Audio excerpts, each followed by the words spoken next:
Ready when you are. All right, we'll get started. We'll get a call to order of the Whitley County Board of Zoning Appeals, the regular meeting of Tuesday, November 26, 2024. Have the roll call, please. Jack Green? Yes. Kelley Sheiss? Here. Danny Wilkinson? Here. Doug Wright? Here. And Joe Wolf? Here. Okay, board, we got the minutes of our last regular meeting, which was October 22nd, 2024, here in front of us. Are there any additions or corrections? I only see one thing under variance 24W variance 19. It says it's in section 6 of Richland. I believe that's Thorncreek. So it's 6908 north, 200 west. That would be the only thing I see.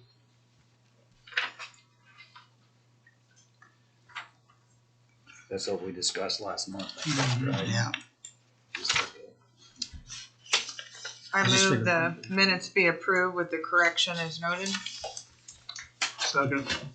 Moved by Kelley and seconded by Doug that we approve the minutes of our last meeting, which was October 22nd, 2024. All those in favor signify raising your right hand.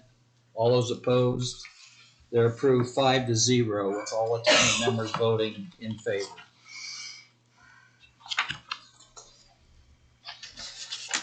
Okay, at this time we need to administer an oath. If you're a petitioner and are going to speak, if you have questions and think you may speak, if you may be in opposition and think you may speak, in general, if you think you may speak for any reason, please stand now and our attorney, Liz Deckard, will swear you in. Anyone who thinks they may speak. Please raise your right hand. Do you swear or affirm that any statements you make before the board tonight will be the truth? If so, state I do. I do. All right, thank you.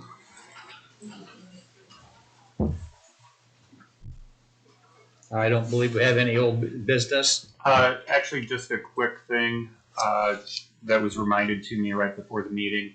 We had talked about changing the meeting start time last month, and so we could talk about that under other business, but it's related to the last meeting. So if you want to talk about that at the end of the meeting, we can.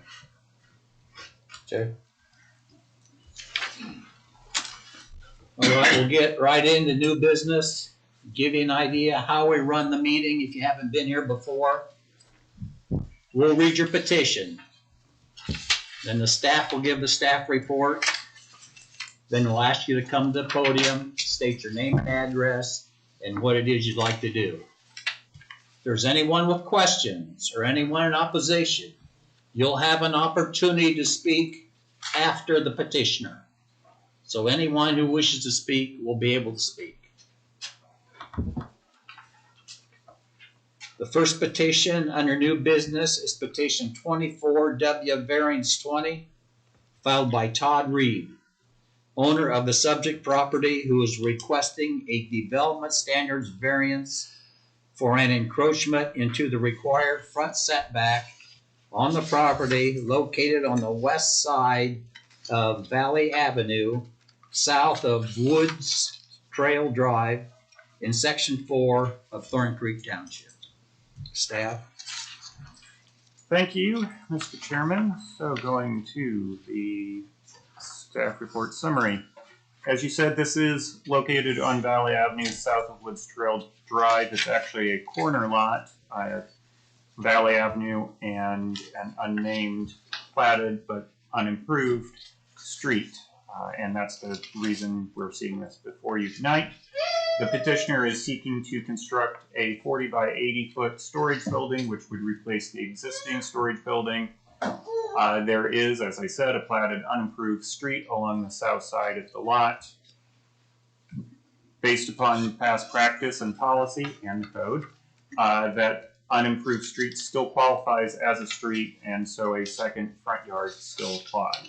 Even though it's unimproved and not likely to be improved, we've had this a handful of times before, and it does yield a variance request. So you can see there in the table the various requirements and proposed setbacks. The only one being varied is that minimum of 35-foot frontage along that south second front street. The proposed setback is 5 feet, essentially lining it up as if it was a side yard for any other through lot. Going to reference materials here, highlighted in blue is the subject property. The petitioner does own several properties on the east side of Valley Avenue, but this is what's on the west side. Closer view. You may recall the property to the north of this at the intersection of Woodstrail and Valley Avenue was subject of a variance request for a pole barn with living quarters or a barnuminium. I forget exactly which the case was. Very similar. They had variances for setbacks, I believe a minimum floor area as well, because that was for a dwelling unit. This being a storage building, there's a little difference in what's being proposed, but both very similar size lots, similar setback requests. Proposed plot plan, there in the darker line is the proposed 40 by 80 structure, this being a 50-foot wide lot.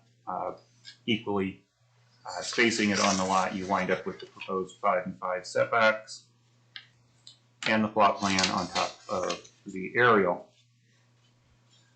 Going to the review criteria, really won't go into this too much. Storage buildings are frequent throughout the lake areas. This is somewhat larger than most, however, it's still not even some of the largest ones that we've seen before. This property, again, is in a undeveloped area. The street that is causing the need for this second frontage is not likely to go through. It may wind up being vacated at some point in the future or replatted and things change, but right now that wasn't the option that the petitioner wanted to seek for various reasons. Going to the strict application of the ordinance, because this is again, an old plat that was not fully developed, that does create some sort of practical difficulty. Whether this is self-imposed or not, that's always not a judgment call, but that is up to you. Is this the minimum variance that could be possible is always a question to ask yourself as the board. I will also address or let you know, and I think you had a copy of it emailed to you earlier, we did get at least one comment letter about this case, and then also some comments about the placement of the notice sign. I believe most of you've been to the site, so I'll leave that to you. I will say that it does not necessarily meet the letter of the code in terms of placement, being nearest the most trafficked street.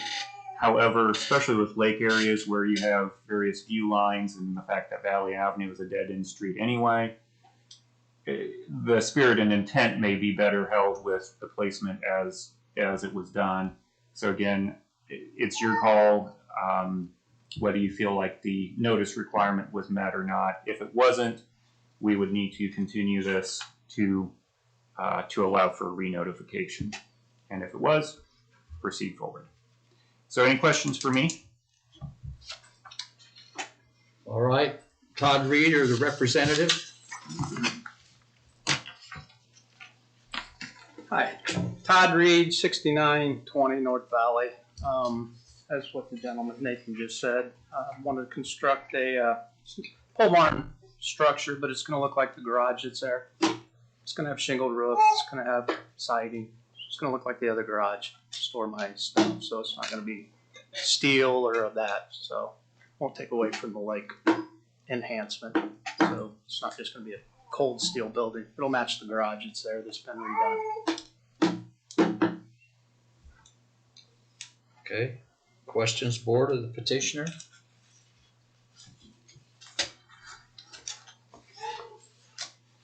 Anyone here with questions, or anyone here in opposition to this petition? Anyone with questions or opposition? There's no opposition. Any further discussion, board? I guess we don't have any conditions. This is a variance, so. Any further discussion? Any discussion on the notice sign? There's no further discussion, we'll vote. All those in favor of petition 24W variance 20, filed by Todd Reid, all those in favor signify by raising your right hand. All those opposed, that also is approved 5-0 with all attending members voting in favor. Thank you. Yep.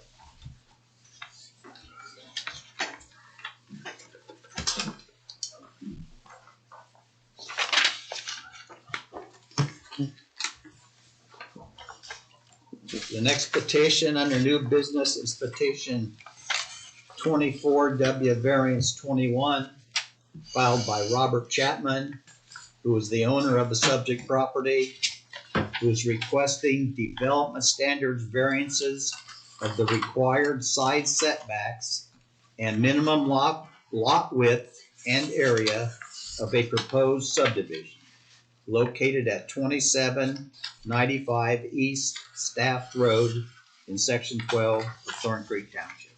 Staff. Thank you again, Mr. Chairman. So going to this staff report.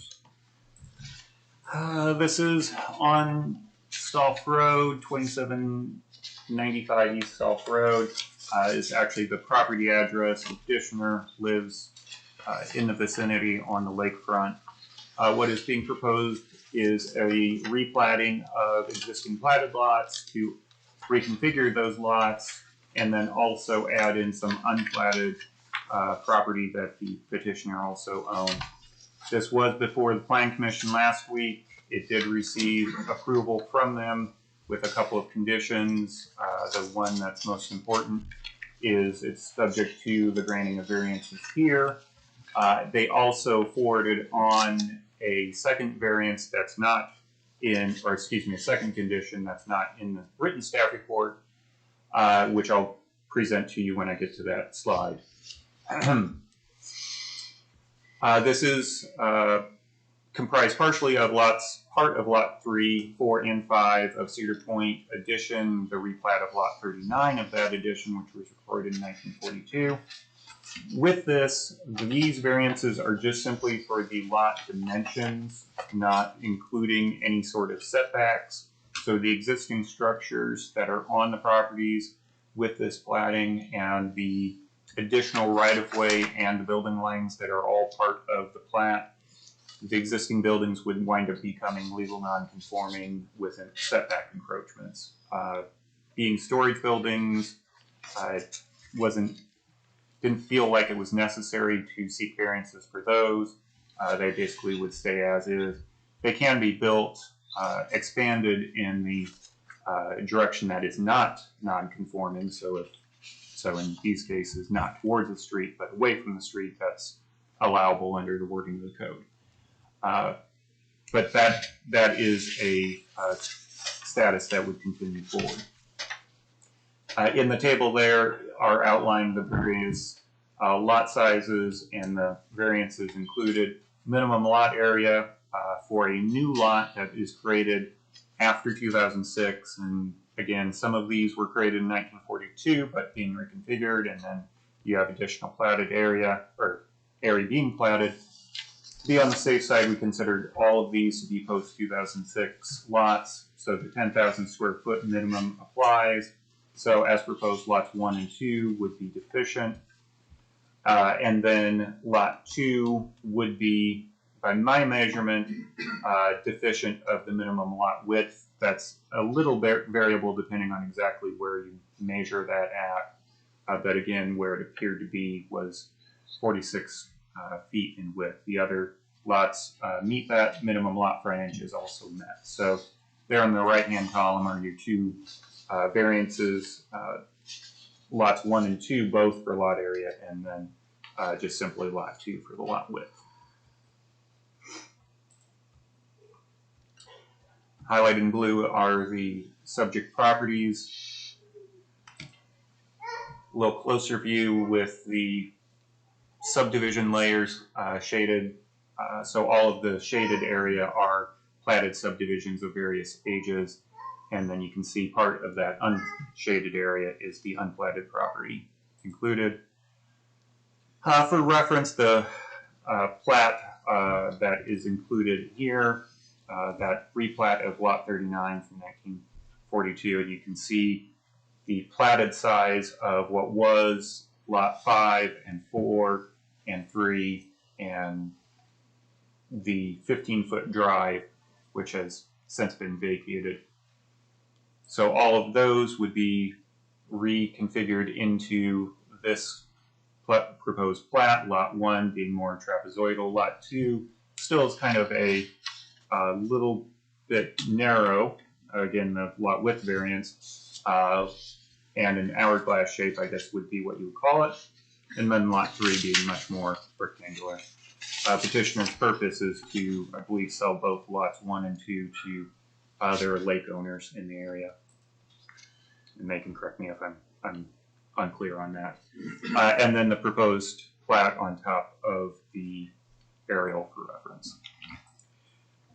The proposed conditions, number 1 is in the written staff report, that the plat be amended with a notation of the variance approval, just simply so that it can be cross-referenced when someone looks at the plat. They can find that this variance was granted, if it is granted.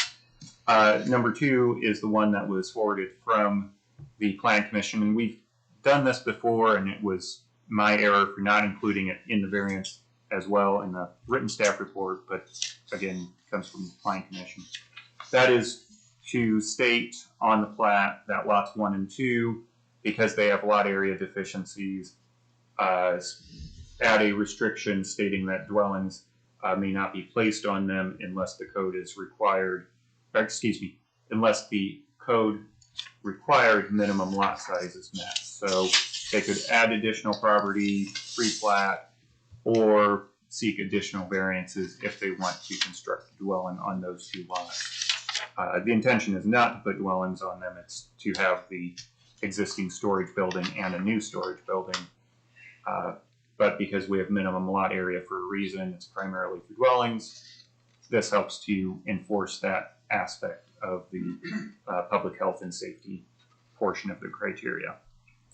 Which are these? So with that condition, staff does feel like the public health and safety and morals would be not injured, use and value of the area, because these are essentially going to be used for storage lots by other owners in the lake area, very similar in appearance and use to many other cases, including very similar to the one we just saw on a different lake. And then strict application of the terms of the ordinance. It does seem like there would be practical difficulties because you're taking a pre-2006 platted subdivision, reconfiguring those lots, adding in additional unplatted property, triggers the need for compliance to that 2006 10,000 square foot minimum.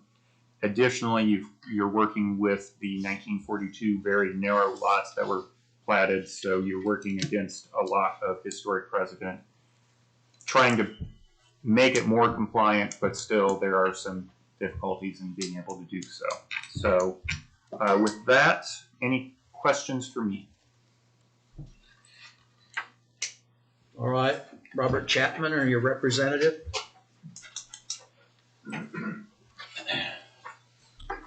My name is Ryan Pepler. I'm with Walker and Associates Land Surveyors.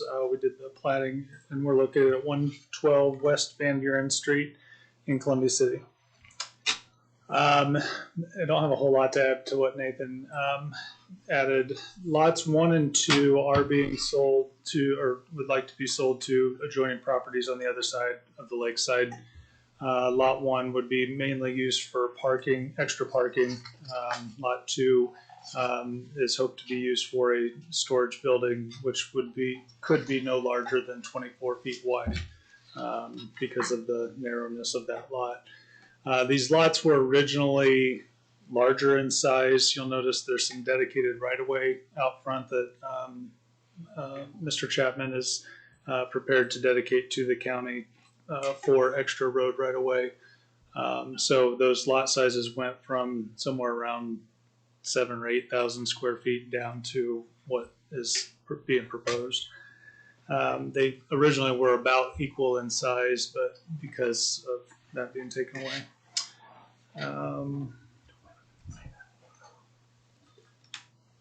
Yeah, that's all I have. Okay, board, questions?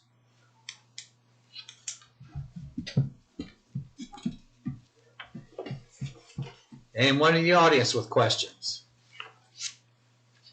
Anyone in the audience in opposition? Any opposition? There's no opposition. Okay, board, any further discussion? This is a variance, but I believe we do have 2 suggested conditions if you desire to put them on.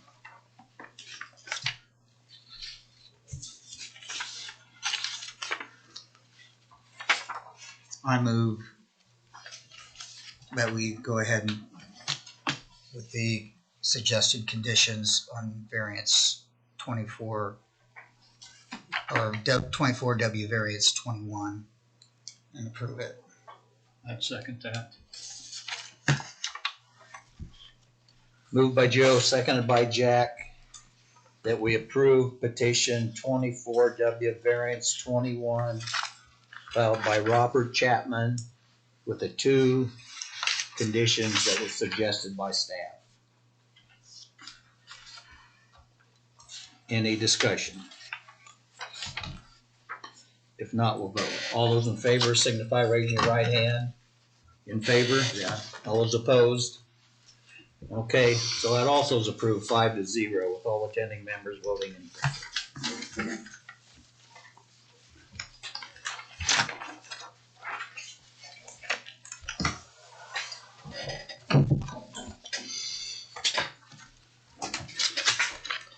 Next petition under new business is petition 24WSE15 filed by Speedway Sand and Gravel and James and Nancy Rive.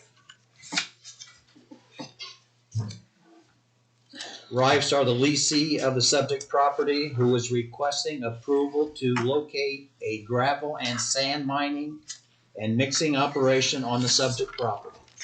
The site is located on the east side of State Road 205, approximately 1/2 miles south of the intersection with 350 South in sections 29 and 32 of Columbia Township. Staff? Thank you again, Mr. Chairman. As you said, this is proposed to be on State Road 205, 1/2 mile south of 350 South on the east side. It is zoned AG agricultural. The total area involved is approximately 141 acres, of which I don't remember where the 96 came from when I added it up, but I put in here 96 acres for the overall operation, but when you look down below, 40 plus 25 does not equal 96. So I think there's some buffering and so on that was included in there. Anyway, a portion of that 141 would be for use by the entire operation. The remainder would be, I believe, either left untouched or for agriculture. It is worth noting that special exceptions for sand and gravel mining and mixing are protected under Indiana code. Mining generally in non-urban locations, non-urban being defined as less than 8 dwelling units per square quarter mile, are permitted. So this special exception is not for the use itself, but for the effects and mitigating anything like aesthetics, noise, hours of operation, and so on. But again, the Indiana code does protect the use itself and cannot be denied in that way. Development details, generally speaking, approximately 40 acres for the quarry. After an initial dig, the quarry would be dredge mined using a pond, so you'd actually have a dredge out there rather than excavation equipment, wheeled excavation equipment. The entire quarry area is located in floodplain and floodway. They are aware of the requirements that are necessary for getting floodway and floodplain permitting through DNR and our local flood code, so that is detail that will be addressed if this does go forward, or as this does go forward. Approximately 20 to 25 acres would be used for the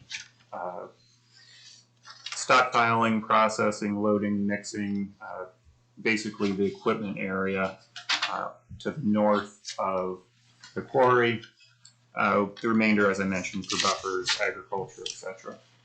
Other performance details, the access is to State Road 205. NDOT has received a permit. I'm not sure if they actually granted that permit, but I know that it's, if it hasn't been granted, it's nearing time for them to grant it. Hours of operation are proposed to be 7 a.m. to 4 p.m., approximately to 3 to 4 employees on site at any one time. There would be lighting around the processing equipment and the scale, and then there would be an identification sign out at State Road 205. Going to reference materials, highlighted in blue. This is comprised of several different parcels, all under one single ownership. I believe the petitioner would be leasing this property from the current owner and developing the quarry on there.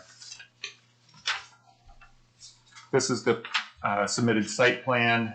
Hatched area is the quarry pond area. The darker green band is a proposed mound that would be for aesthetic and noise mitigation. However, which there is staff does have a bit of concern as you go farther south, and actually this portion here, the river bluff, that topography basically means a mound would have to be over 30 feet tall to be able to block visual sight lines. So a mound for that purpose may not be the most useful, but there may be other reasons for putting a mound there. There may be other things that could be discussed to have similar effects. Landscaping, for example, trees grow taller than mounds given time. Or it may be that the adjacent homes don't actually want to have the area screened, because in the end this winds up being a pond, just like we have elsewhere in the county with old gravel pit ponds that have become amenities to adjacent properties. So I highlight that because I feel like that may be a discussion point among adjacent property owners and the board and petitioner in exactly what that looks like. You'll also note that there are 2 power line easements that go across the property down here and effectively cut the amount of area that can be quarried because of the restrictions of those easements. And then this area up here is the area that I mentioned would be left untouched as far as I know. And I presume that would be used still for agriculture. Wolf Road does have some frontage right here, and then the rest is State Road 205. The site plan overlaid on the aerial, mostly for reference, but again, you can see how the hatched area here in the center is the primary quarry area, and the equipment area is located here, right in the middle. This is a closer view of the main quarry area, and then at the very north, the processing area. And I included both the floodplain, which is the purple areas, and the contours in order to show the river bluff. The first couple properties up here, the homes that are adjacent lie at what number is that? About a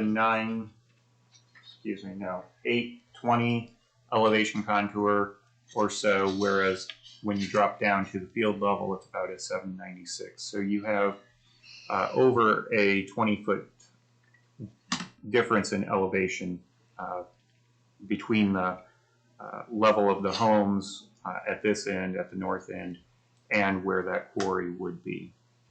Thus, why my comment about the effectiveness of a mound in that area. Again, there may be other means of dealing with buffering. Going to staff's suggested conditions. This is the first time that we've dealt with a gravel pit special exception in quite a few years. So these are coming from several different places and not actually pulled from a previous approval. 1 and 2 are pretty standard conditions that this is limited only to the applicant, would not be transferable, and would be approved as presented. Number 3 I included because of some uncertainty about the specific details dealing with performance standards in sections 5.7. Not really uncertainty, but it could be taken a couple different ways. So this is just a kind of a restatement that section 5.7 would be complied with. It should go without stating, but I wanted to state it anyway. Number 4 is that the proposed driveway and the location must be approved by NDOT, and any conditions of their permit, if one is required, which it is my understanding that it would need to be incorporated. Number 5, that the plant must be kept in good condition and driveways and parking maintained for adequate access. Number 6, the hours of operation match what they've proposed. In terms of operating noise generating equipment and vehicles, and I include that clause so that we're not out there saying, hey employee, you can't arrive before 7 a.m. I don't want to be enforcing that. However, I think it would be reasonable to say not to actually be doing any of the processing and mixing of the gravel and sand product prior to that 7 a.m. start, and then also at the other end shutting it down by then. But there may still be vehicles moving, whatever else, normal operations, parking and so on that go on. Again, I felt like the noise generating component of this is the biggest concern and most significant thing to enforce if enforcement was necessary. Number 7 deals with what happens upon the conclusion of the use, and it would not be hurt if this was reworded as discussion goes on, but I put this in here just simply to state that upon concluding the conclusion of the quarry use, essentially the site would be returned as much as possible to its current condition. Pond, of course, would not be removed. That's going to be a permanent thing. Mounds also would not necessarily be removed because that would be permanent. However, again, if there are mounds, but things like the driveway, the equipment, other factors would be. Again, unless there's some reason to keep them for a future use that the petitioner or the landowner wants to keep. Again, this condition is open for rewording as maybe. Number 8 is a standard condition regarding exterior lighting, not having spillage and glare. Number 9 is a bit of a standard condition, a little bit reworded to fit this particular case, that trash and debris shall not be allowed to accumulate on the property. Normally we say any dumpsters would be enclosed because this is not a industrial factory site that would require an enclosed operations to be enclosed. That's why I reworded this. But again, the intent is that we just don't have trash being or junk or debris accumulating on the site and blowing around and having a aesthetic effect, negative aesthetic effect. And then finally, number 10, again, standard condition that any signage would conform to the requirements of sign code. I mentioned that they are planning on having that identification sign out by the highway, and it would be expected that that would meet code. But again, just putting it in here for the sake of reference. I won't go into the specific criteria, however, I do feel like with conditions and whether these are all of the conditions and whether these are how the conditions are worded, I think that's fair game for discussion as we go forward. But I think with conditions, this would be a supportable use. And again, the Indiana Code does protect mining operations specifically. So any questions for me? So for the board's information and the neighbor's information, the mining operation, we can't deny, is that right? Other than if we don't like the conditions that's attached to it, is that correct? Correct. So I apologize, I don't have the exact language from the Indiana Code, but it basically says it can't be denied, but you can add conditions to it. You can't be unreasonable in your conditions and effectively deny it because the conditions are so heavy. But if there's reasonable and the petitioner can't meet them for some reason, the courts have said, okay, that's okay. So there is some latitude in there for discussion and negotiation all the way around. But no, you cannot deny the use outright. So I have a few questions. The 20 to 25 acres that would be used for material product or stockpiling, is it prudent to put in the conditions or to recommend some type of barrier, fencing, visually aesthetic? And I know I'm asking, so we're addressing some things in one town where there's a bunch of junk somewhere, and but then I know we've been working with the lumber yard and they've got stuff out moving around. Is that an option we could put in a condition, or because what you said that with the state that we can't make it? The rule of thumb is reasonably related. So as long as it's reasonable, as long as it's related to a specific condition, so aesthetics or something else, noise mitigation, then yes, it is open for discussion and I would say fair game as well. So okay. Secondly, buffering, and this is kind of specifically for staff. We have buffering requirements for confined feeding operations. We have buffering requirements for cell phone towers. There's nothing specifically related to gravel pits. If I look at the buffering, what it says, it's if a property is in an IPM or an IN district, and we're looking at something zoned in an ag district. Now we put special things in the code for items in the ag district to have buffering. Are we missing something there that maybe we need to look at in the future? I know we can require extra buffering like we did with the lumber yard, but so well, the lumber yard is arguably very industrial, and so having that carry over was an easy thing to say. In this case, if you wanted to carry forward the industrial buffering to give them some guidelines, that's reasonable. I would suggest the mounds were their proposal, were the petitioner's proposal. So working out some details there and seeing what the adjacent property owners want to have.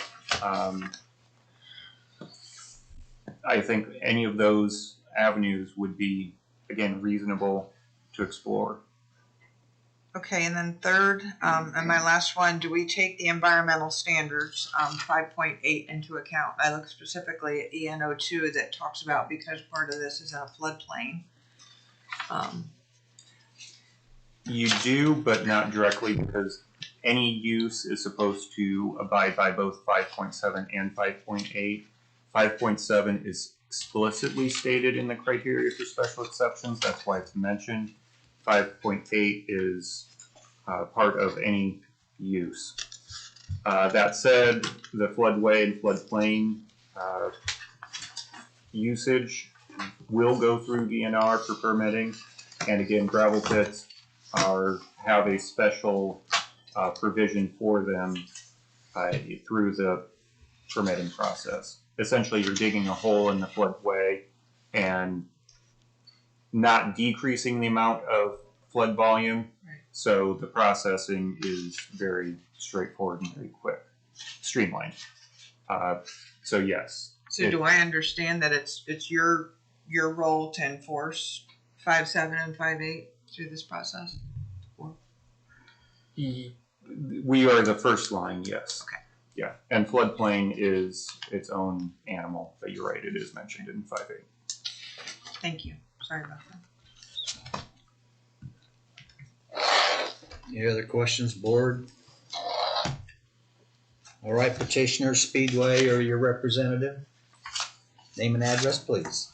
Richard Brooks, West State Road 205, Columbia City, Indiana. Go ahead. Representing Speedway and the Wright family, we're looking at opening up the sand and gravel operation at this location. My primary job is to locate sand and gravel operations, and it gets tougher and tougher and tougher trying to find material that we can process. But hearing some of the statements today, I mean, we file all our SSOA permits. We're part of Indiana Mill Aggregates, which they regulate reclamation on our properties. We're actually creating more flood volume for the county. When we're done, my calculations are 69,000 cubic feet that we're adding to flood storage. The 20 to 25 acres for the stockpiling area, I only come up with about 15. As for the mounds, we're open to any suggestions from the property owners. We need to plant trees, we can do that.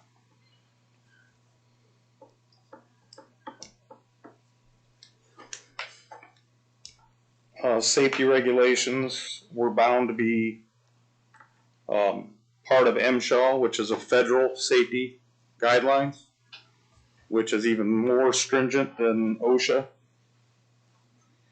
The dredge operation, we thought that would be the best process for this because it's quieter. You don't have traffic running back and forth to the plant. It just basically pumps it to the plant. It's a wet operation. You're not going to have any dust. And we're going to run 3-phase from the power, so we're not going to have loud generators. So you say you're not going to have a generator? No. You have the power. The only thing you have is the power plant in the dredge, which is covered, and it's really, really quiet.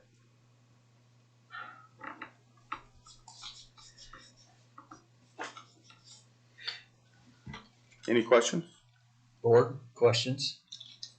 How long do you expect the plant to be in operation? With the reserves I have calculated, we're probably looking around 20 years.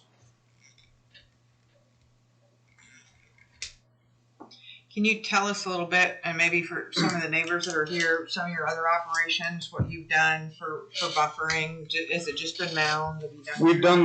We've done sound dampening mounds, which helps any sound from the equipment go over any residence, which has worked very well. We have planted trees in area, pine trees over the top of them.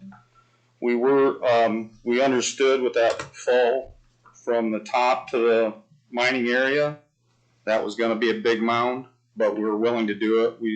From when we excavate the dirt off the gravel, we have a place to put it. So we have plenty of dirt to mound.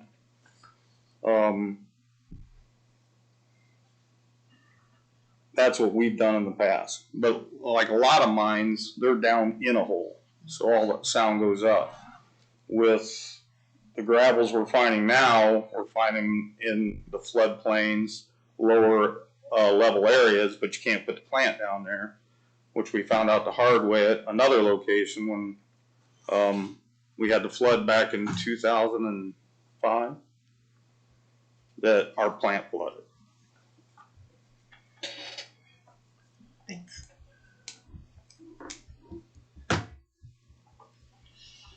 Any other questions, board? Okay, neighbors or anyone out in the audience. First, you can ask the petitioner questions about what he's going to do. After that, you can make a general presentation just like the petitioner made, if you so wish. So anyone at this time have questions of the petitioner? You can make a general statement later. Okay, come to the podium and state your name. Why don't you have a seat? Yeah. Questions only at this time. You make a presentation later. My name's Matt Ryder. I live at 3500 South Wolf Road, just on the east side of there. You answered most all my questions. One I still have was, would the north end ever be used? No, there's no gravel up there. Your main farm. Yeah. Our house is just a lot higher than that, and would kind of be in the front yard. No, there's no gravel up that way. And then there would never be a driveway. No, we actually got the permit, and from the furthest north property line, the drive is 200 some feet approved from NDOT to go in there. But there would never be a second one coming over the whole road. No. That was only a secondary option if we couldn't get the permit off 205. But that's already been approved. It's already been approved. Okay. And then there at the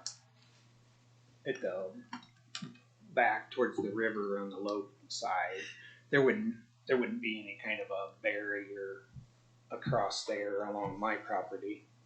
Not if you didn't want it. Well, I do have to put a mound, excuse me, that is half the height of the largest piece of equipment that we have on the property. So you'd have basically a 5-foot mound if you didn't want a larger mound there. I guess I was just worried that when the river does come up, my property is higher than the west end of the proposed hole. We have to allow the flood water to come in. And that water goes that way off of my property. I just wondered if there would be. I would have to have a break in that 5-foot mound. I'd have to have a break so often so water can transfer. Or as long as it can divert back to the river, I guess. Okay. And then 20 years. Have a nice blade. With the guesstimate. Yeah, like I said, there's excess of 4 million tons that I've calculated, and that's going off a 200,000 year production. Another question I had was, would the space up high ever be used to stockpile other material, like limestone or anything? Not at this location, because we're not gonna have any trucks located there unless the, Whitley County and people in there wanted to be able to buy some limestone there. I could bring some in, but I just put them in bins. I just about the tailgates. Oh, banging? Yeah, they're just. They shouldn't, they shouldn't be banging. At least I yell at my drivers when they bang their tailgates, especially with stone. You don't need to bang your tailgates usually to get them clean. And then you'll just drag the material out, or it's. No, it's a suction dredge, so it sits out there independently in the water, and we pump it up a 10-inch line right to the top of the plant, and then it just feeds down through the plant. But then you'll have to scoop it up and put it through screens. No, when it goes to the top of the plant, it goes into a dewatering box, and then it goes into a shaker deck that separates the stone out into sizes. And then the sand goes through the bottom into a classifying tank that separates the sand into different sizes. And then we can blend that sand together to get the gradation that we need for the 23 sand that we use to supply ready mix and ice control. So from the pump, it's all gravity. Yes. Now then you have conveyors that put it up in stockpile. So the only payloaders back at Beavers would be our load trucks. Yes. And that's. And on the high side there, we can put a mound there that would just having that mound, it directs that sound up, and it really cuts down in there. It's hard to tell from the picture. Is it mostly behind that high hill? From my house, I live on the east side there. So there was this is yours here. So this is where it falls down, starts to fall down right here. So that little wood patch. That little wood patch is right here. Yeah. So your fence line here, this would just be a stockpile area for when we initially start digging this, because we have to have so much water before we can set the dredge in. So we would create a hole big enough to have enough water to operate the dredge. So this would be the plant site here, your place would be right here. And we can definitely mound, here temporarily. There's already ice. Yeah. I just didn't know where all this landed with that ice. Now, these are our settling ponds that the water goes through to get the silt out of before it re-enters into the pond. Those will be right down by that. Yes, everything, our water pump for the plant will be here, and then our return will be down here. So it's a circulating system, and then all the grading is to have the water grade back down into the pond. So I don't like having anything run off the top.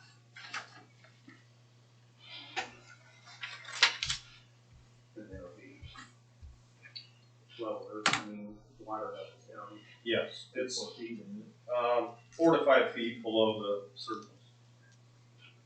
And we go through and excavate the topsoil off and excavate the overburden off.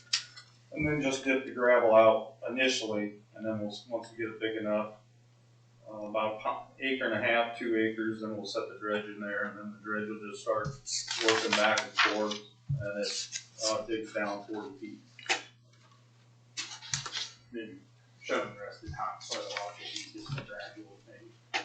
Well, the property owner wants us to fill some of these real big drops and ravines for him, so we'll use some of it on his farm for the ravines, and then we'll stockpile some more here, and then we'll screen some of that topsoil as it's needed. Okay. I think that's all my questions. Okay. Thank you. Podium's open. If anyone else has questions, you can make a general statement later. Podium's open. Come on up. Name and address, please. My name is Gary Burton. My address is 2269 West State Road 205. I am the third property to the south. Okay, the question I have for you is approximately how deep are you planning on excavating your pit? It'll, the deepest the dredge will suck is 40 feet. 40 feet, okay. And I know we discussed about the buffering. Are we gonna talk about the buffering mounds later? Yeah, we can do it now. Okay. I mean, if you. Yeah. Are you not wanting a mound, or are you? Well, you know, I know there's gonna be some sound, and you were talking about with this gentleman, where his property is, and buffering a mound there, you say the sound is gonna direct up, is that gonna direct it sideways too, or anything? It shouldn't direct it. Generally with sound, as you see this mound here, it'll direct it in that direction. This mound here would direct it in this direction and up. But where you're at, the dredge, you probably won't be able to hear that run. You might hear the shaker run, but when the dredge is down here, you probably won't be able to hear that run. The dredge is just gonna be out, Yep. and operate all the way. Yep, it'll just keep doing this all the way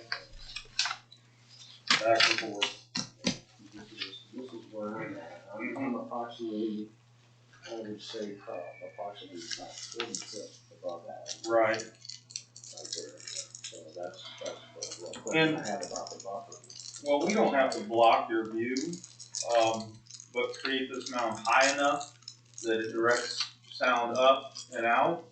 And then if you want trees planted, I'm open to planting trees across there. Because that's what we have right now is the view and the wild. Right. Everything is out there. We have a deck facing out that way. So that's why my question is. We're open to work with the property owners, adjacent property owners, you know, to help you with what you would deem aesthetic for the time. And how would we be able to get in touch with you about as far as that? I'll come by and give every one of you guys my card. Okay, because the gentleman to the far north, he couldn't make it. Yeah, and he's the closest to the operation, so that's why we wanted to put this mound here to protect him. And then all the runoff will go this way, down back to the pond. And will you be having anything as far as runoff from our properties on our side of the mountain? Yes, if we put the mound here and you have drainage coming this way, we will put some culverts through to make sure we're not holding back any water. Okay, because there's a large culvert that comes from the other side to the side. Yes. In the same height. Yeah, once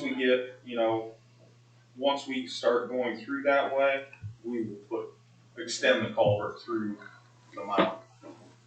I think we answered my questions. Thank you. Podium's open for anyone else with questions. Yes, sir. Come on up. 4020 Wolf Road, and my name is Dan Allen. I just wanted to find out if it's going to affect my water well. We won't change the water level. Okay, so you won't go far enough where I'm taking my water from. No, we're on 40 foot. Okay. The maximum we can go. Okay. And we don't change the water table. Initially, when we start to pump up, you would, once we get to 5 acres, you wouldn't even notice it. What will I notice before you get to that? Maybe in a 2 acre pond, it might drop 6 inches. But by the next morning, it's back up to the normal level. Because I do have a 2 acre pond on my property, and it's pretty low. Well, all of our ponds are low Yeah, this year. well, I meant it's lower Right. to the river. No, It's lower than the river. we won't change the water table whatsoever. Okay. You kind of get with core stone quarries when they're getting really deep and they're 200 feet, in the ground. You'll get a coning effect from water tables. That's why you see quarries, big stone quarries, are responsible for adjacent wells if they dry them. But in sand and gravel operation, you're not changing the water table. You're just excavating out of the water table. All I had. Okay, thank you. Thank you. So that's- Anyone else with questions? Once more, anyone else with questions? Okay, anyone make any general presentations? Any of the neighbors want to make any presentations? As a presenter did here, as Speedway did. Anyone wants to make a presentation of their own?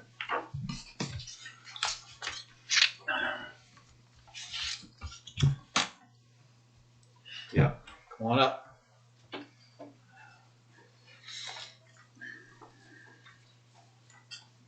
My name is Mike Myers. I live at 4640 South, 275 West, directly across from their previous site, which is just about a quarter of a mile south of this one. My biggest concern is not with the operation of the thing, because I'm far enough away, I'm not going to be bothered by it, but we have a section of State Road 205 here, about a mile in length. This is all hills and all curves. And now we're going to be bringing, I assume, loaded trucks out of here on a periodic basis every day. State Road 205, and I've lived out there, I won't tell you how many years, but all but about 4 of my years. And so either where I currently live or across the road, the other side of 205. So I was there and saw the first digging done for the existing gravel pit that has been abandoned now for a few years. But I see 205 every day. I see what traffic's on there. A lot of traffic going to Columbia City in the morning, which will be within their hours of operation. And those people are not very patient when they're going to work in the morning or coming home in the afternoon, but that mostly will be outside of that time. But the semi-traffic on 205. 205 carries a little different traffic than a lot of other roads. We have a lot of grain trailers going either to Ag Plus, going to the ethanol plant in North Manchester, or going to the biofuels plant in Claypool. Because 205 is a lot easier and less traffic than 30 and 15 and so on and so forth. So every day, a number of those. Of course, it varies seasonally, but it also varies by price of corn and beans. There's a little rally in the market. You can tell it by the traffic on the road. We also have semis coming down there loaded with steel, coming from SDI. I met one Friday. I saw 2 yesterday. Just observing them as I'm doing my daily chores around there. And Monday, there must have been a big concrete pour someplace in South Valley because we had a lot of concrete trucks going by. So what do we do to avoid traffic problems here? Bring slow-moving trucks, because I saw them come out of the existing plant for years. I know they're not going very fast. And in those hills and those curves, you don't have much visibility. So it looks to me like we're creating a problem by having these loaded trucks, steel and grain trucks coming down through there, and all at once they pop over one of these hills or around a curve, and there goes somebody going really slow, trying to get started. It looks like a good reason to do something, and I don't know what it is, other than not putting it there at all. You can put signs up and say trucks entering the highway and so on and so forth, and that'd be better than nothing. But I think it is a big concern because those loaded trucks coming down through there are going to take quite a bit of stopping time to get slowed down, and especially when they come up on something that has just disappeared over a hill before they get to where they can see it, and then when they come over the hill, there it is, or they've just went around that curve. So I would like to see something done to try and prevent problems down the road in that regard. Thank you very much. Rick, were there conditions of the in-depth permit regarding any A-cell, B-cell requirements? Okay.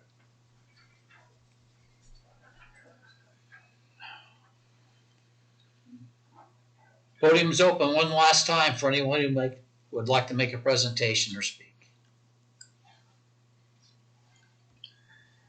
Petitioner, Mr. Brooks, would you like to rebut anything that's anyone said? You have an opportunity, if you desire, only if you want to. With the traffic, NDOT done the traffic study. They done the site plan for the location of the drive, and it was approved. That's Just stay up there. okay. Yes, sir. Okay, board, do you have any more questions of petitioner? Further discussion? I think there's been multiple questions about screening. Did I get some of them want screening and some of them don't want screening? Is that the way I got it? No, the process is the dredge sucks up the gravel. It's a big cutter head, sucks it into a pipe, goes up to the top of the plant. Then there's a shaker up there that separates the stone and the sand. No, I meant the screening, Buffering, buffering. Oh, screening. buffering. I'm sorry. No, that's fine. The buffering is what I was getting at. Yes, the buffering, because we get a lot of overburden when you're stripping that large of an area. So it works to put them all in mounds, which help, and we'll plant it with grass seed, but it's it's in progress. Every year it's added to and added to and added to. And we call them sound dampeners, but it helps with any sound coming from the operation to eliminate, or not eliminate, but negate as bad as it is when it gets to adjacent property owners. Do you have any determination or in previous pits that you've done with the mound and putting trees on the mound? Does that help? Is it more aesthetic? And a lot of it's personal preference. Some people don't want it too high because they still want the wildlife to travel through and all that. Other people don't want to stare at pine trees. So it's really open to the adjacent property, and we try to please everybody. You know, sometimes it's unreasonable, but we try to do what we can to stay nice with the neighbors. So we don't have anything listed in the suggested conditions about buffering, and I know we've been very specific in some other ones about that, and I don't think maybe this is an example where we get real specific, and it sounds like you're willing to work with the neighbors. I think that's huge, that the neighbors,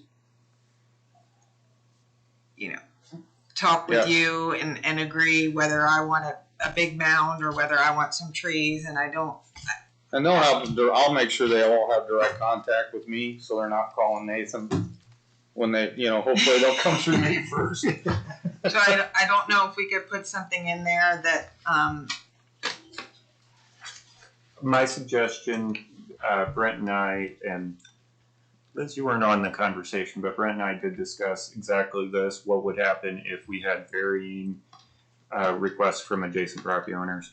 I would suggest that the condition be that they work with property owners to develop context-sensitive, site-sensitive buffering appropriate for each one of the adjacent landowners, however you want to word that. And I would also make the recommendation, and Liz. I was just saying either that or have someone them file an agreement with Nathan that they're agreeing to something different than like a minimum set, Right. minimum buffering. And that agreement, I would also recommend recording for future. This is 20 years on. We'll all be gone from here by then.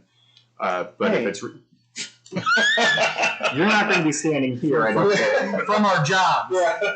Should that agreement be noted in the conditions too? Well, I would just allow them to waive it by agreement.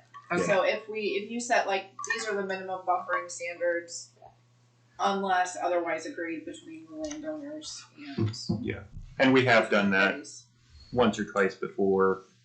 Micropulse's buffering was one. We gave them, the standard was for landscaping, but some neighbors wanted a fence and some wanted mound and so on. So we did something similar out there. So how was that listed so we can figure this out without?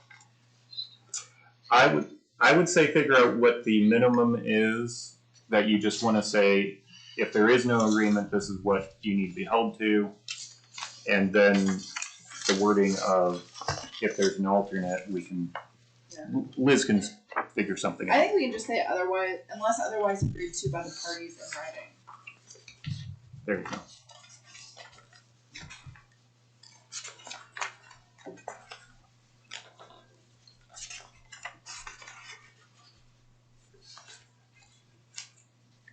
What's your average mound height?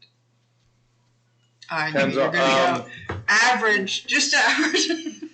I would say 15 foot, but I have some that are 60 foot, and I have some that are 10 foot.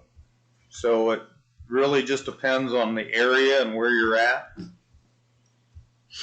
Did you say you keep adding to the buffer as you take the top? Lengthwise. Lengthwise, not Yes. height. No, well, we can if somebody wants it higher, but we do it lengthwise continuously. But then once we get the area big enough, then we'll start dumping the overburden on the other end of the pond and filling in some of the pond on the outs, going around it.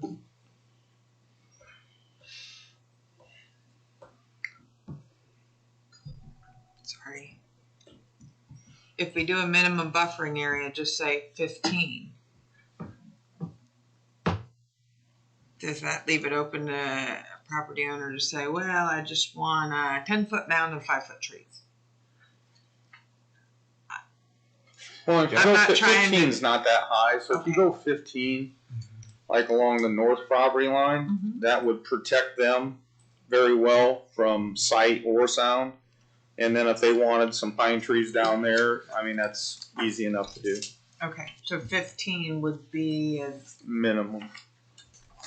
Yeah, and I would say the property owner who's not here, the one at the very far north end, would be the one that would be closest to the sound. And being that their house is at approximately the same elevation as the equipment, a mound of any height is going to be of 10 or more feet in height would be very effective in my opinion. It's the less effective is where you've got the river bluff that creates a huge, a larger grade difference.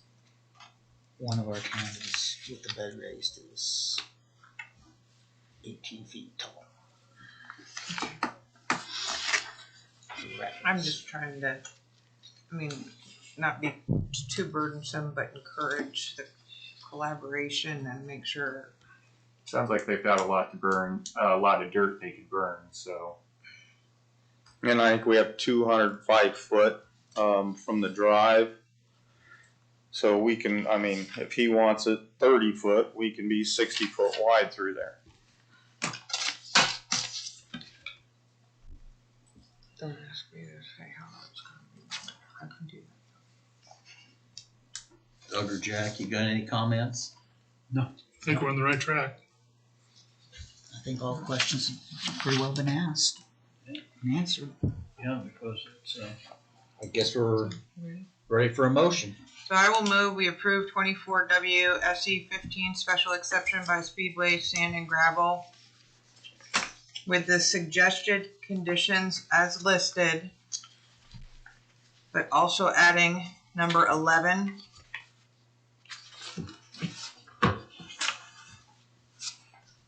You're gonna have to clean this up.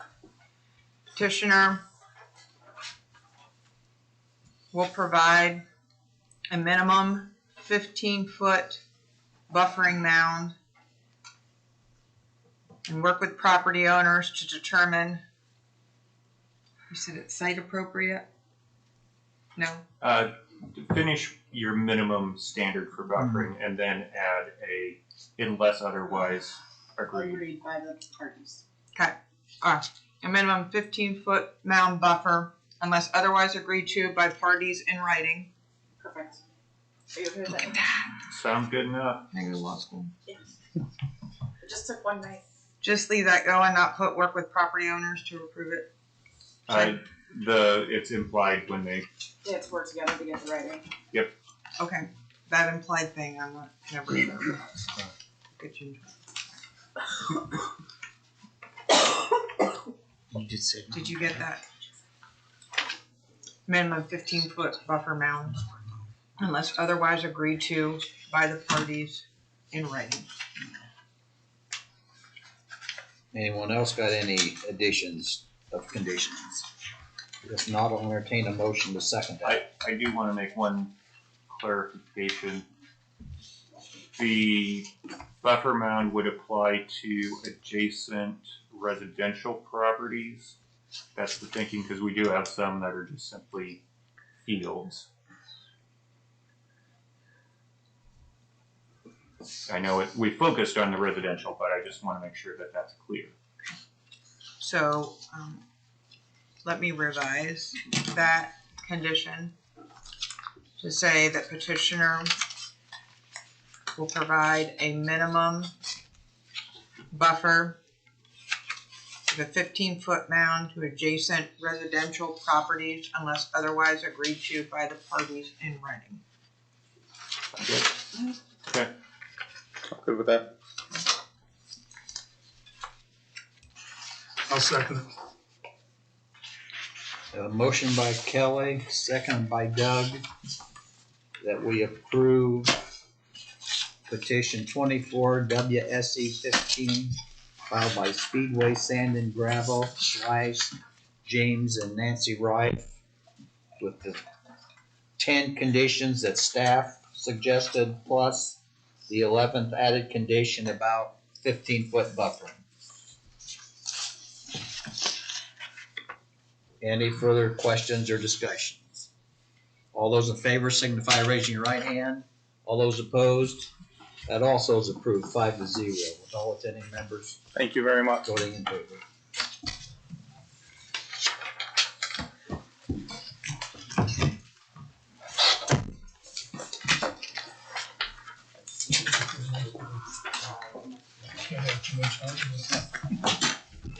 The next petition under new business is petition 24 WSE 16 filed by Carl and Megan Bauer, who are owners of the subject property, who are requesting a special exception approval for a machine shop use in conjunction with their residence.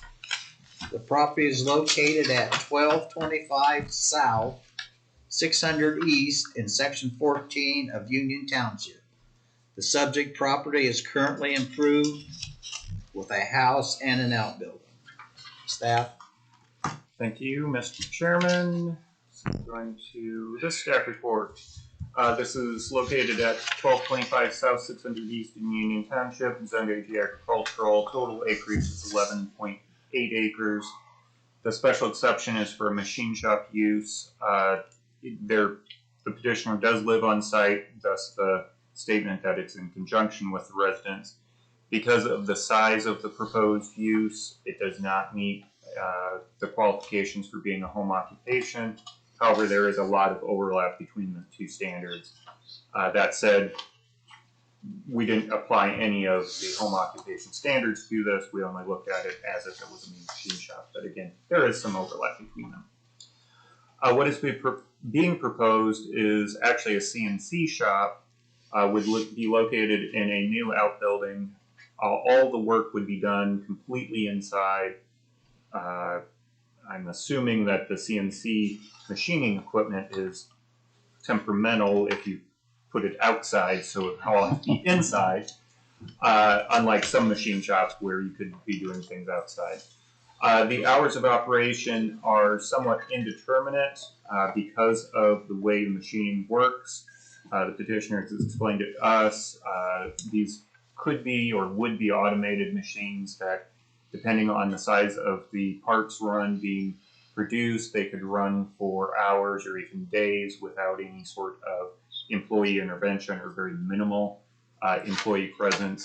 And so rather than trying to get into the finer points of what is hours of operation while the machinery is running but not the employees there, I just kind of am recommending to stay away from that in this case and focus more on the other aspects of the operation.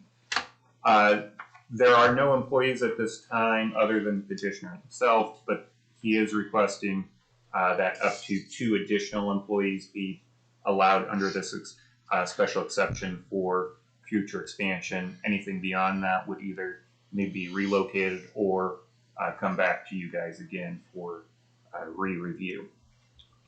And I already mentioned that all the work would be done completely inside. Highlighted in blue is the subject property. Of note, this is actually located on a very high bluff. The north property line is along a ditch, and it's a very steep bluff there down to the ditch. The site plan here shows you the, excuse me, this is not site plan, this is another aerial closer view. This is the site plan. Highlighted in red is the location of the proposed outbuilding. Again, farther away from that creek. There is floodplain along the creek, and I believe the petitioner actually had to seek a letter of map amendment in order to relieve themselves of flood insurance provisions, even though the grade difference between the water and the floodplain and the house is 20 or 30 feet. FEMA put them in the floodplain anyway. So that's why we have the amendment process. Going to the suggested conditions, much shorter list than the last case. 1 and 2 are pretty standard. Number 3, limit on the number of non-resident employees to the proposed 2. Number 4, that everything be done within the enclosed building. No materials or products would be stored outside. 5 and 6 are pretty standard as well. Signage. This being a commercial use and not a home occupation use, they could, if they wish, have commercial signage for identification signage, so a little larger than a home occupation. If you want to narrow that requirement down, you could bring it more in line with a home occupation. At this point, I don't believe the petitioner has given any thought to signage, but if you wanted to broach that subject, you could. Going into the review criteria, again, everything seems to be inside. The very little traffic generation. One question that staff does still have outstanding is just for verification, the number of customers who would be coming on site. I presume that there wouldn't be any customers going on site, but I just want to get that clarified. Otherwise, this, for all outside appearances, would be outbuilding very similar to any other agricultural outbuilding. It just would be running CNC machinery. Any questions for me? Petitioner, your representative? Like everyone else, name and address, please. Carl Bauer, 1225 South, 600 East. Tell us about your project. Well, I work for my parents. They own AccuToll Incorporated here in Columbia City. Dad opened in '93, and I've been on machines since '99. But they're wanting to start downsizing and retiring. I've been doing a knife sharpening business out of AccuTool for 6 or 7 years, where I sharpen granulator blades, mostly for plastic networks, grinders, but a few other customers. That's Farmers Grain and Plastic Network. And I want to move the mill that I use out to the house, and then maybe a couple more machines from Dad, and hopefully have him subcontract work to me as they start to retire. So it's a one-man band, but right now I probably sharpen knives for 15 hours a month. I don't have lights out work or anything lined up, but eventually I'd like to get something like that. Maybe no trucks coming and going. I mean, it'd just be me and my pickup. Moving maybe some stuff in the back or something. The building will be steel inside, steel outside, with R50 in the attic, blown cellulose, R50 dense packed cellulose in the sidewalls. From Columbia City Insulating, that's a company that my uncle owns, so the noise transfer from outside the building would be very minimal, if any at all. The one weighs like 70 decibels at the spindle, so I can't imagine outside the building it would be even 20. And then as you can see, the property is pretty heavily wooded, and so I don't think I have even lined up more than, even with stuff from Dad, more than 4 or 5 months worth of work. So it's just the whole 2 employees who live off premise would be way down the road if ever. But I would like the option or the ability to try to grow if it worked out that way. What size building do you? If I get approved tonight, I'm intending to sign with a pacemaker tomorrow, and it ended up coming in at 40 by 66, so it's 2640 square feet.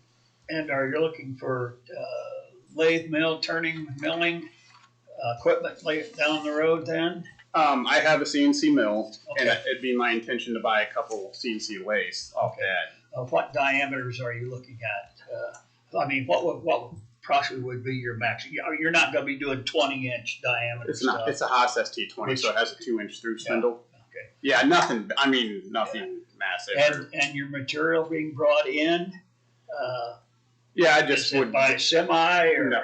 I can't ever envision any semis drop shipping material there, other than when the machines come in, they'd have to come in on probably a semi or maybe a flat truck. But no, I would just go to AccuTool and get the bars and put them in the back of the truck and bring them over.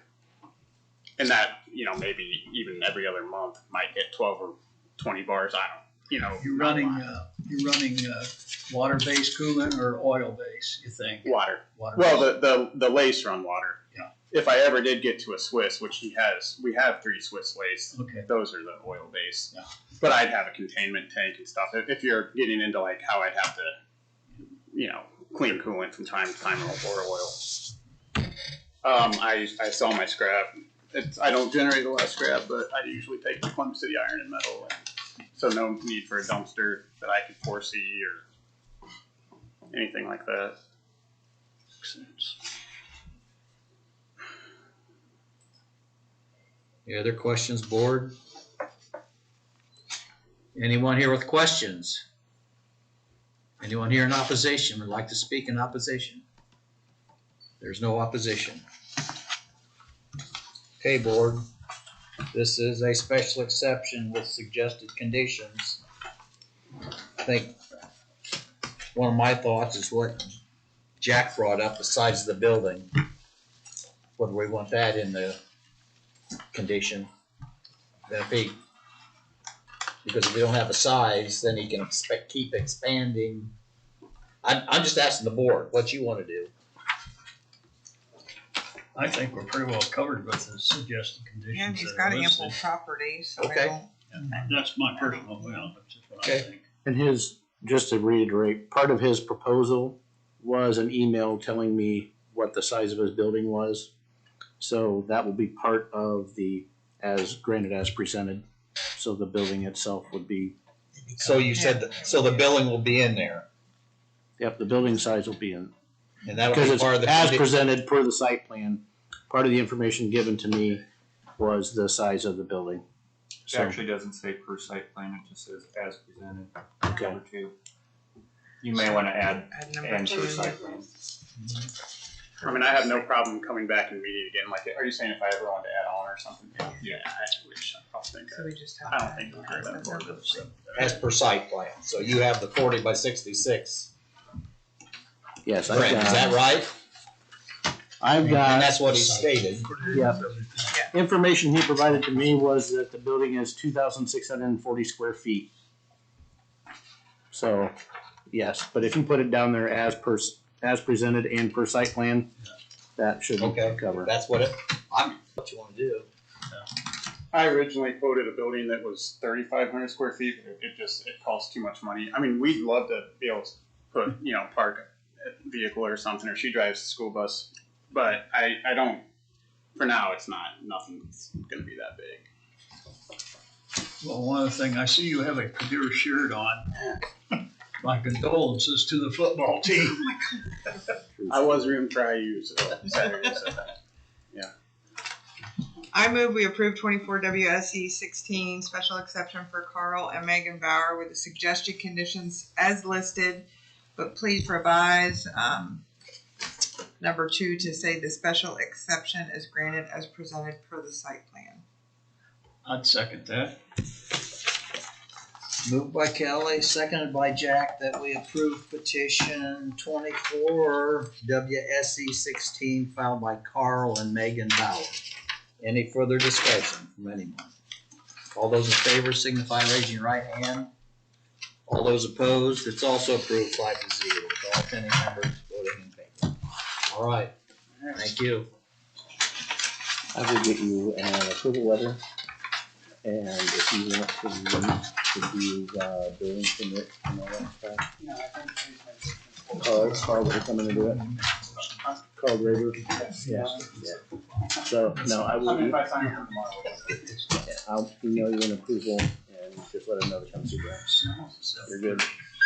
Congratulations. Thank you. I have 3 items of other business. One, in the audience, we've got our best intern Ever. Carmen Brown. She came back from Manchester. I assume you're on break now. Yeah. So yeah, she went to Manchester. I graduated last year, so good to see you. Number 2 is what's up there. Reminder that we will be meeting December 23rd, which is a Monday, because the normal meeting date, the 4th Tuesday, would be December 24th, and you probably don't want to be here at 7:30 p.m. on Tuesday, December 24th. Can you send out the reminder just a little earlier for that one? I do have it on my phone, but just like, so we don't get it, like, just keep, I'm sorry. I know. We got an intern, so she's gonna have everything. She doesn't work with us anymore. I'm with Kelley though, I can see myself like totally spacing the meeting. Thank you. This is why I'm putting it a month ahead of time here and reminding you now. But yes. I get it. Yeah. And we do have items filed. How many do we have? We have 3. We have the one that's continued from tonight. And I think we're gonna need some holiday cookies and punch. what's going in that punch? Nothing during the meeting. Okay. And yes, we have got 2 other variances to be heard on that evening as well. Speaking of holiday cookies, I do have turkey cookies up in the office if anybody wants turkey cookies for this holiday. No, you sound a turkey. Thanksgiving You sound good. cookies, it's not the same. So white meat or dark meat of the turkey? It's both, actually. It's ham, no turkeys. Let's see. The other thing then was what I mentioned as old business back at the beginning of the meeting. Remember that?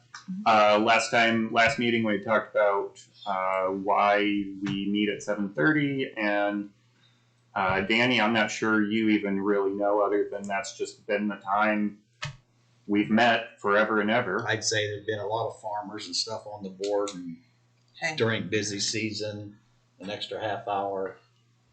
Who knows? It doesn't matter. Yeah, and now that we have daylight savings time during the summer, in order to accommodate that, we'd have to make it like 8:30, I think. So. Well, so I'm gonna move that we move the start time of our BZA meetings in 2025 up to a 7 p.m. start time. Before you make a second, the other question that you posed to us was, can we do that? And the answer is, best as we can find, He's gonna say no. the date of the meeting is set at the 4th Tuesday, but the time is as scheduled. So you are completely open-ended on time, but it does need to be published as part of the calendar. So it is okay. Is there a second? I'll second. Good job. Moved by Kelley and seconded by Doug that BZA meetings for 2025 start at 7 o'clock. All those in favor, raise your right hand. All those opposed, it's approved. There's one other thing I want to say under other business. Mm-hmm. I've already told Joe that he's in charge of the next meeting, whether I'm here or not. He's in charge of the December meeting, whether I'm here or not. So, that means you have to bring the cookies. Just for staff, to make you aware that if you need to contact somebody for something, Joe's in charge. We will Get stuff done. make that note. Any further? We're adjourned. Thank you.